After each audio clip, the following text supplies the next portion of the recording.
बड़ी खबर रायपुर से आपको बता दें, राजभवन पहुंच चुका है बीजेपी का प्रतिनिधिमंडल। राज्यपाल अनुसुईया उइके से बीजेपी का प्रतिनिधिमंडल मुलाकात करेगा। बीजेपी के नेता कोरोना और वैक्सीनेशन को लेकर सरकार की नीति पर चर्चा करने के लिए पहुंचे हैं। बता दें कि पूर्व सीएम रमन सिंह और प्रदेश अध्यक्ष विष्णुदेव साय इस प्रतिनिधिमंडल में शामिल हैं।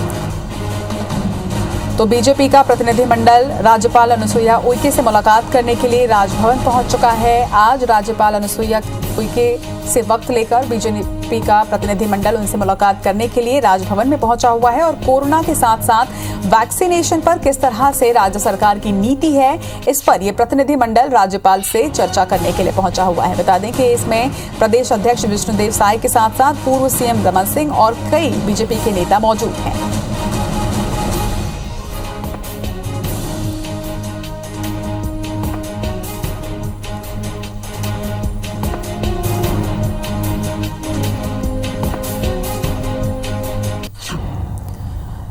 खबर पर ज्यादा जानकारी के साथ हमारे सहयोगी राजेश मिश्रा इस वक्त हमारे साथ जुड़ रहे हैं। राजेश, बीजेपी का प्रतिनिधिमंडल राज्यपाल अनुसुईया उइके से मुलाकात करने के लिए राजभवन पहुंच चुका है। किन किन मुद्दों पर इस मुलाकात में चर्चा होगी? जी, बस कुछ देर पहले ही भारतीय जनता पार्टी का प्रतिनिधिमंडल राज्यपाल से मिलने यहाँ पर पहुंचा है और मिलकर अभी बाहर निकला है। आप देख रहे हैं कि जो नेता हैं भारतीय जनता पार्टी के नेता, वो राज्यपाल से मिलकर निकले हैं और वो कुछ सुझाव देना चाहते हैं प्रदेश में जो कोरोना की स्थिति है उन तमाम चीजों को लेकर। पूर्व मुख्यमंत्री रमन सिंह जो अभी जो मुलाकात में क्या बात हुई उस पर चर्चा करने के लिए उपलब्ध है। विष्णुदेव साय जी के नेतृत्व में आज हम सब महामहिम से मिले और शिष्टमंडल मिला। उसमें माननीय बृजभवन अग्रवाल जी में थे, अजय चंद्राकर जी थे, शिवरतन जी, हमारे सांसद सुनील जी साथ में रहे। और महत्वपूर्ण विषय जो आज सरकार की हठधर्मिता है और एक प्रकार से विपक्ष और विपक्ष की जो भूमिका पूरे देश में और छत्तीसगढ़ में होनी चाहिए, हमने अपने से होकर विपक्ष ने प्रस्ताव रखा था कि हम मुख्यमंत्री से माननीय प्रदेश अध्यक्ष जी के नेतृत्व में हमारे सीनियर विधायक, पूर्व मंत्रीगण मिलकर कुछ सार्थक सुझाव देना चाहते हैं। आश्चर्य होता है, घोर आश्चर्य होता है कि छत्तीसगढ़ में मुख्यमंत्री और वो भी कोविड को लेकर एक सार्थक चर्चा में रचनात्मक सुझाव देने के लिए जो योजना बनी थी और उस योजना का क्रियान्वयन के लिए हम लोगों ने कहा पत्र के माध्यम से कि समय दे, 3-4 दिन का समय दिया जाता है और वो भी वर्चुअल मीटिंग का। ये तो विपक्ष का अपमान है और जो हम चाहते हैं अपनी बात रखना, उस बात का क्रियान्वयन के लिए मुख्यमंत्री कितना गंभीर है ये दिखाता है। और ये हम आज महामहिम से मिलकर यही बताना चाह रहे थे कि कैसी सरकार चल रही है, कैसे सरकार का मुखिया किस प्रकार व्यवहार करता है और आज जिस प्रकार से विपक्ष की बात को सुनने को तैयार नहीं है। हमने अपनी बात कही। बड़े मुद्दे जो हैं जिस विषय को लेकर है कि गवर्नर महामहिम से हमने कहा है कि आने वाले मई का महीना आ गया, मई, जून, जुलाई, अगस्त, सितंबर, 1,30,00,000 वैक्सीनेशन यदि होना है 18 से 44 साल का, तो कम से कम आप स्टेट गवर्नमेंट से, मुख्यमंत्री से कार्य योजना बनाइए कि 1,30,00,000 को 6 हिस्से में बांटते हैं तो हर महीने 25 लाख वैक्सीनेशन, 30 लाख वैक्सीनेशन के लिए कार्य योजना क्या है। पेमेंट आज तक ये बताने को तैयार नहीं है कि कितना पेमेंट 2 कंपनियां हैं जो बना रही है, उन कंपनियों को एडवांस पेमेंट कितना हुआ उसको बताने को तैयार नहीं।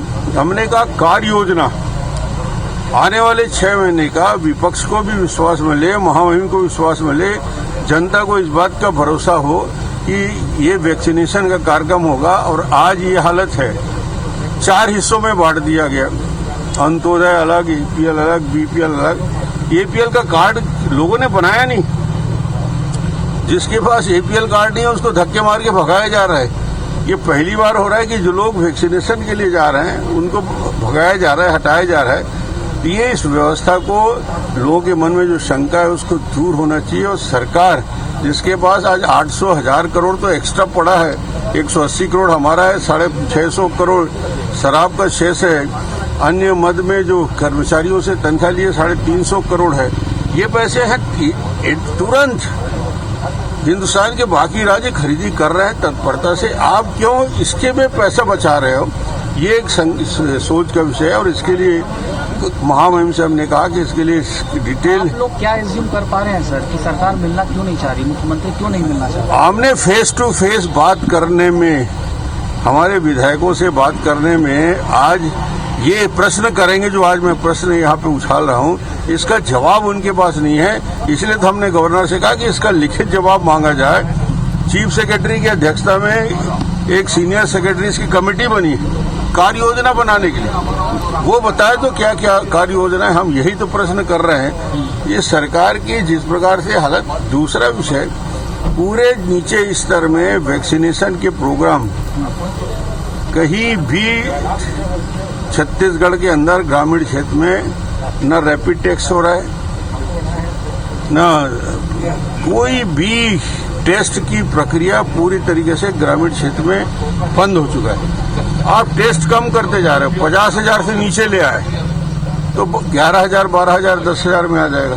यदि यही टेस्ट 70,000 तक था तो उस समय 16,000 तक आ जाता। रेशो देखना है, प्रतिशत में कितना है, उसमें भी हेराफेरी का काम करने का प्रयास हो रहा है। हिंदुस्तान में और किसी देश में नहीं हुआ कि आपदा को अवसर में बदलने का बड़े बड़े भाषण में हम सुनते हैं।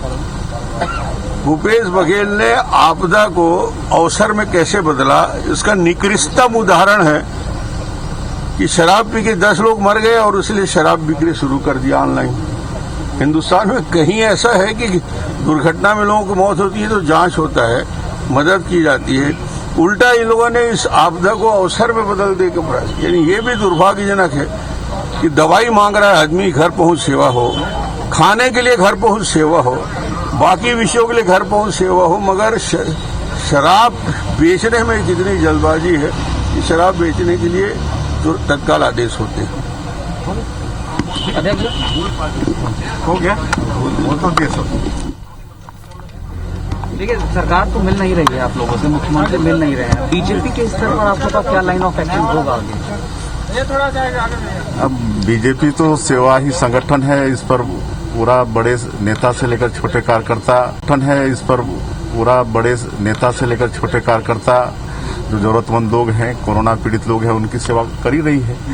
और जो एक्चुअल स्थिति है गांव में, शहरों में, उसको हम लोग मिल के फेस टू फेस बताना चाहते थे। अब मुख्यमंत्री जी के पास समय नहीं है, 4 दिन बाद का समय दे रहे थे और यहाँ तो आज ऐसा समय चल रहा है कि 1-1 घंटा कीमती है। 1-1 घंटे में लोग तड़प के मर रहे हैं। तो ऐसी स्थिति में कल हम लोग प्रेस के माध्यम से जो हम लोग उनसे मिल के जो सुझाव देते हैं उनको उसको पहुंचाए हैं सरकार तक। और आज उसी बात को यहाँ महामहिम गवर्नर जी को दिए हैं कि आप सरकार को निर्देशित करिए। तो 12 तारीख की मीटिंग में शामिल होंगे क्या वर्चुअली आप लोग या विधायक आपके? वर्चुअली तो नहीं शामिल होंगे जी। Thank you.